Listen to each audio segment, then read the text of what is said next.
What is going on, all you beautiful comic people? Welcome to the Legion of Comics. I'm Mark. Today, we're going to be taking a look at this coming week's new comic book day and what's on my pull list, specifically the books I'm looking forward to picking up and reading. But before we do any of that, let's check out that intro.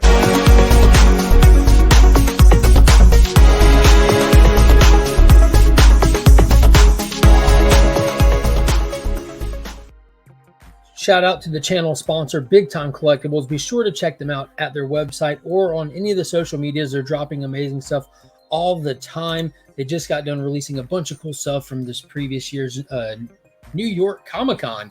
A lot of great stuff even made it to their website before the con. So be on the lookout for stuff like that. If you can't make these conventions, places like Big Time Collectibles do offer those books to their customers on their website in limited numbers beforehand. So like I said, let's get into it. This is an amazing week for books. If you are a reader, this is a heavy week. I have, I think, 9 titles on for this week, and every one of them I'm really looking forward to, except one of them, and then a second one that it'll be all right. But let's get into it. Let's kick it off. First up, we have Jeremy Adams' The Flash, issue 787. So this is the first issue after the search for Barry Allen, which was our Dark Crisis tie-in. That ran for 4 issues. So now we're going to be starting a brand new story arc. This is supposed to be a little lighthearted and fun, I'm guessing. Flash finds himself in a cosmic wrestling match. I don't know what's going on with all the wrestling themes lately. We had Hell is a Squared Circle, that Aftershock one-shot. We have probably the best book of the year with Daniel Warren Johnson's Do a Powerbomb that's running right now. And now Flash finds himself in that situation. But I will say I do completely trust in Jeremy Adams as a writer. He has proven himself from the animated movies he writes to the tackling this Flash series. He really has a passion for these characters, and it shows in his work. So I'm excited to see what he does. You know, I'm definitely gotten back into wrestling over the past handful of months. So it's going to be fun. Definitely going to be fun. Next up, we've got, here we go, World's Finest, issue number 8. And this is Mark Waid and Dan Mora's baby right here. This book, I cannot recommend it enough. Probably the best ongoing monthly title that's on shelves these days. And this is our second full story arc into this title. That first one actually led in to the Batman vs. Robin series and the upcoming Lazarus Planet as well. So big things are actually coming out of this title. We also get a lot of fun stories where they're bringing in guest appearances and characters that you don't see that often. But this second story arc has kicked off with this new character, the Boy Thunder, that crash landed on this Earth, which like this book is set in like an unspecific time era. So this is like the first time these characters ever get confirmation that there is a multiverse out there, but they're trying to wrestle with this Boy Thunder and him dealing with the traumatic past that he came from in that last issue and where he kind of fits in and what they're going to do with him. So I'm excited to see if he kind of stays on or if he makes it back to his homeworld, or even more so if he becomes some sort of villain. But they had managed to drop him off with the Teen Titans at the end of the last issue. So I'm excited to get more Teen Titans in this issue, especially with Dan Mora drawing it. Phenomenal. So this one right here, this is a big one. This is Flashpoint Beyond, issue number 6. This is the final issue for this mini series from Jeff Johns, Jeremy Adams, and there's another writer on it as well. But this has been insane. Like, this has been playing with hyper time as well as the multiverse. It's had connections to the Dark Crisis, but Thomas Wayne woke up back on the Flashpoint world that should not exist after the events of the original Flashpoint story, and he's been trying to solve the mystery of why it exists. He found out that his wife on this world, who's the Joker, has been messing with stuff, messing with time, and Bruce Wayne has found himself straight across from none other than Rip Hunter himself. So this is about to hit the fan. They've been teasing Dr. Manhattan like crazy. I hope to God they pull him out and he shows up in this one. I've really been expecting it. And there was this private video conference that Jeff Johns did this past week with local comic shops, where he made it very clear, if you are a Justice Society fan, you do not want to miss this issue. We have the upcoming Justice Societies returning in their titles that Jeff Johns will be writing. There'll be a Golden Arrow one-shot, and then the Justice League title, and then a Stargirl title. And this is supposed to have some kind of connection to that. I don't know if these events are going to play part in bringing them back. We have seen them come back in Dark Crisis, or how they're going to play it out. But if you're planning on checking those titles out, you might want to pick this finale book up and just check it out to see how it has some kind of connective tissue. And next up, we have a Dark Crisis proper tie-in right here with Young Justice, issue number 5. There's 2 more issues of this. So pretty much the Young Justice team was pulled off of Earth and put into this prison world of their greatest desires, a little paradise prison. And they've been trying to make sense of it and fight their way home. And they finally revealed who put them there. It kind of felt like this was one of the same worlds that the Justice League had been in, but it's not. This is a world created by Mxyzptlk's child, Mickey Mxyzptlk. Golly, it's a tongue twister. But he apparently is a huge fan of the Young Justice, and he wanted to basically collect them in this world and just have a happy little life watching them play it out. But cat's out of the bag. Now they're going to have to figure out how to stop him, how to confront him, and get their lives back. It's been pretty cool at times. It's been kind of weird at times. This is the one I was kind of like, I definitely want to read it. I'm curious, but this is not too ecstatic. And the next one, I'm actually upset that I'm going to be reading. I am actually mad I'll be picking this up. But all of these One Bad Day books I am going to pick up. I am going to read. I am going to review on my live show at Weeks In every Sunday night. These books are solicited as the definitive story for each of these villains that they're one-shots for. Tom King delivered with the Riddler one-shot. It was phenomenal. That is definitely going to be a callback story for the Riddler for future years to come. The second one that Mariko Tamaki did with Two-Face was pointless. Absolutely pointless. It felt like it could have been a 2-issue story arc and it's a standard Batman book. It was not a definitive Two-Face story. It wasn't a One Bad Day theme to it. And this one, unfortunately, is being written by John Ridley, probably the only comic book writer that I actively avoid whatever he writes because he's a trash writer. I'm not saying he's not capable of writing something, but he has no business writing comic books. And I know this sounds heavy-handed, but go back and I picked up stuff that he's done before. And the other history of the DC Universe, all he did was spend like 4 prestige format books crapping on DC Comics. Superman, what was it, Red, White, and Blue?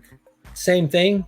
Craps on Superman. Tries to tell us readers that Superman's biggest desire in the back of his mind is just to murder somebody. Like, he's a horrible writer when it comes to these characters. He has no respect for them whatsoever, but maybe he can do better with villains because he pretty much is a villain himself. We'll find out this coming Tuesday.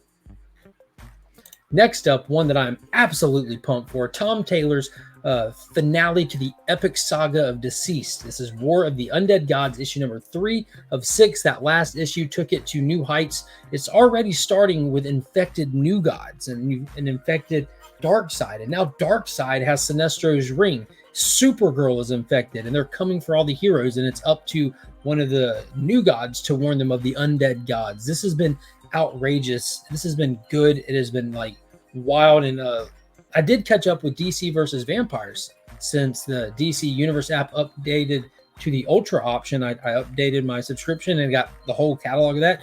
And if you're enjoying DC versus Vampires, this is right up that alley. Like, DC versus Vampires has that same level of danger. You don't know who to kind of hit your wagon to because anybody could die at any time. The action's all there. It's got a good complex story, and this is where they got that mold from, and they're just kind of recycling it with DC versus Vampires, but not in a bad way. So I'm pumped for this one. Cannot wait to see how this plays out. Next up, we kind of slow it down a little bit. This is Christopher Priest's Black Adam, issue 5 of 12, with those beautiful Rodriguez painted covers. This has been really, really interesting, really, really fun. It's kind of like another reintroduction of Black Adam in a sense. He is established. It's not an origin story, but we're at a point in his life where he's actually dying. And Malik here, who's been dubbed White Adam, or as he likes to say, just Adam, has been given the powers by Tet. And he's trying to figure out how to use them. We had an appearance from Etrigan training him a little bit. We also were introduced to a brand new pantheon of gods that are telling Black Adam that they are his gods, whether he believes it or wants to or not. So we're kind of getting the new hierarchy and structure of power for Black Adam, since he is, the wizard doesn't have his back. So I don't know why we're getting an appearance by Batman in this one. Maybe just because he's Batman, he has to be in everything. Who knows? But we do know that pantheon of gods have deemed a new champion, and it's none other than Sargon. So we're going to probably have to see Black Adam wrestling with Sargon a little bit over who the actual champion of the gods is. So I'm kind of pumped for this one. It's been good. It's been consistent. You pet him? Mm-hmm. Give me 5. Okay. That's awesome. Go give him kisses. No. And here we go. Time to get really excited because Joshua Williamson's first Black Label outing, Rogues, is finally back. It's been a long gap between issues 3 and 4 here, but when we last left the Flash's Rogues gallery in Gorilla City, we've seen a lot of casualties, And we also seen them held up in a corner with no way out, holding Gorilla Grodd's prince son, his baby son, as a hostage to try to get out. And that's how it ended. This series has been wild. Art in it is fantastic. It is prestige format size, so the art has tons of room to breathe, and it's been wicked. Very R-rated, has all the heist vibes you can want, a lot of twists and turns. I do not know how Leonard Snart is going to find his way out of this, but I can guarantee you it's going to get a lot more violent before it gets any better. And next up, we have another awesome Black Label title, this time from master writer Ram V. This is Aquaman Andromeda, book number 3.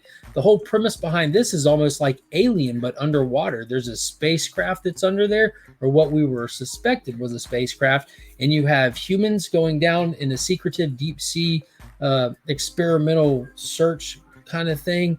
You have Aquaman show up. No one even knows superheroes exist inside of this universe. And then you have Black Manta and the bad guys trying to retrieve it as well. In that last issue, we find out that this is some super high-tech stuff, and it has ties to Atlantis. So where we assumed that it might have come from the stars, it looked like it might have been built in Atlantis itself. So a lot of people have vested interest in this, and Black Manta and Aquaman are about to go head-to-head in this issue to see who might walk away with it. Cannot wait to get into this. Christopher Ward's art in this is just mesmerizing. The colors, the character designs, everything about this book is top notch. If you have not checked it out, this is only issue 3. Go back, grab them, give it a try, see what you think. And that, everybody, is my pull list for this week. Let me know in the comments what you think, what you're picking up. I know no indies, no Marvel this week. I already pick up a few as is. This past week I actually had a stack of indie and Marvel books. I think I had one Marvel and the rest are indie, but needless to say, it was a big sack last week, so I'm not too surprised that there's none this week. Also, I do want to say, if you need anything cleaned or pressed, hit up our good friend Justin Comics on Instagram. The link is in the description of all of my videos. Hit him up. Nicest guy on the planet, does a phenomenal job cleaning and pressing my books. Hit him with that promo code We Are Legion and take advantage of that buy 2 get 1 free promotion that he's running specifically for the viewers of the channel, so don't miss out on that. And if you want to know what my top pick for this coming week is going to be and why, head over to my friend the Comic Vets channel. Every Sunday he uploads a video where him and I give you one book that we think you should consider picking up and why, whether it be for a great story, a beautiful cover, or some spec value. Who knows? And that's going to be it for this week. Give a big shout out to my LCS who makes all this possible. Paul and Donna are the greatest over at the Augusta Book Exchange. They're the keepers of my comics, the guardians of my pool box. They always make sure everything I'm looking for is right there when I get there every week. So until next time, everybody, I appreciate you checking out the video. Hit that thumbs up, and as always, I'm Mark, but we are Legion.